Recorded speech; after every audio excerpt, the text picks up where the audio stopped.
So what's going on?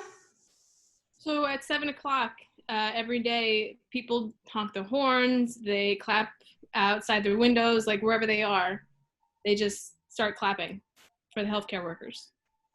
And where are you located? I'm in Astoria in New York City.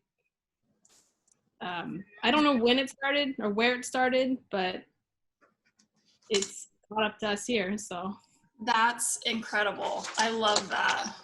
When did you realize that the virus was serious? Probably when it started to hit New York and the amount of people that started to get sick and die, because we were always told, oh, it's just like a bad flu. You're going to feel like crap, but you'll get over it unless you have some underlying condition.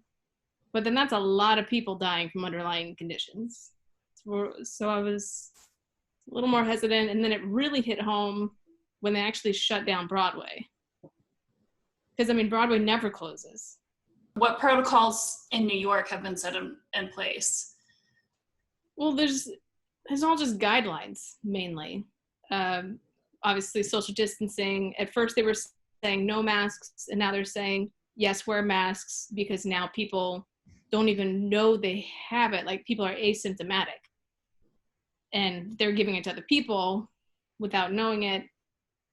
So no restaurants are open. A lot of them are doing delivery and takeout, but some of them have just shut down completely.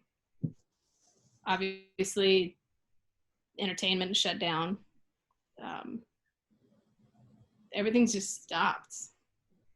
So are you still allowed to go out, or is it more of you go out for essential things and that's all you go out for?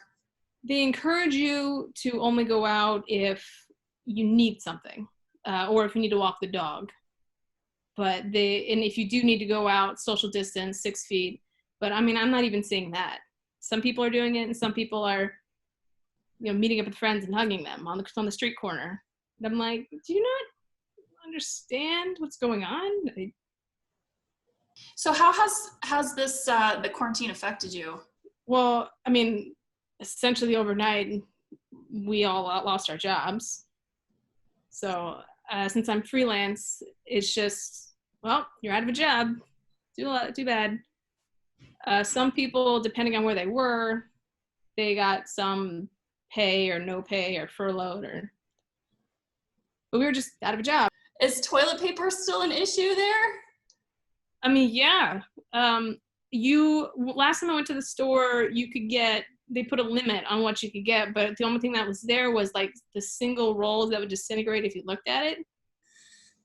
And they were limiting it to 2 per person. So I'm like, so you're not saying 2 packages. I'm saying we can get 2 rolls. And I'm like, I understand, but at the same time, it's a roll. Can I at least get 4?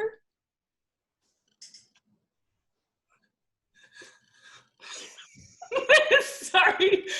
I did hear about somebody a friend of mine, one of her good friends is going through chemotherapy. Oh.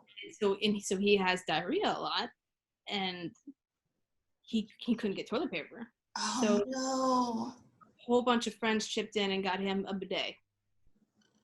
How amazing. Like, that's awesome.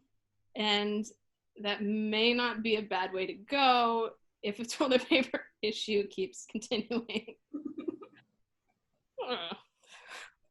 Never thought I know. I keep having dreams of toilet paper.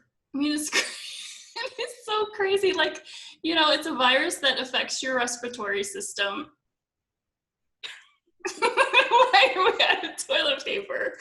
Well, actually, so people obviously bought a whole bunch of stuff so they could sell it at a higher price. And now they're trying to return them. So Costco here is not accepting returns. They're like, no, you bought 3 years worth of toilet paper, you keep it. I think it wasn't people panic buying, it was people profit buying. They wanted to supply and demand, drive up the prices, which, all right, I get, but at the same time, how low can you stoop for that? Yeah. I think it backfired a little bit. That, and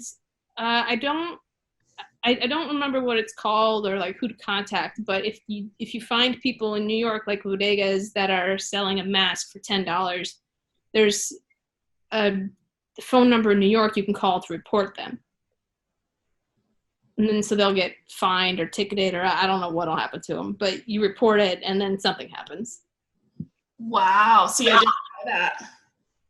Because you have a young son, what are some of the things you and your wife have done to keep him safe? So we only one of us will go out, and because I did happen to have work for a week after Broadway shut down, I was fortunate enough to already have it scheduled, and it wasn't a live show. I was the one that was out, so I'm remaining the person that goes out to the store or does laundry. So there's only one of us that I guess is being exposed at a time. I mean, and then when I come home, everything gets wiped down or gets left by the door for several days. So if it's like a fridge item, obviously we wipe it down with a Clorox wipe, put it in the fridge. But if it's cereal, that'll just stay by the door a couple days. And we don't need to go by the door if we're not going out. And then I will take off my clothes, put them in the laundry, and then go hop in the shower. And then I can say hi to everyone. Okay, good, good. I mean, it might be overkill, but I'd rather have overkill than sick.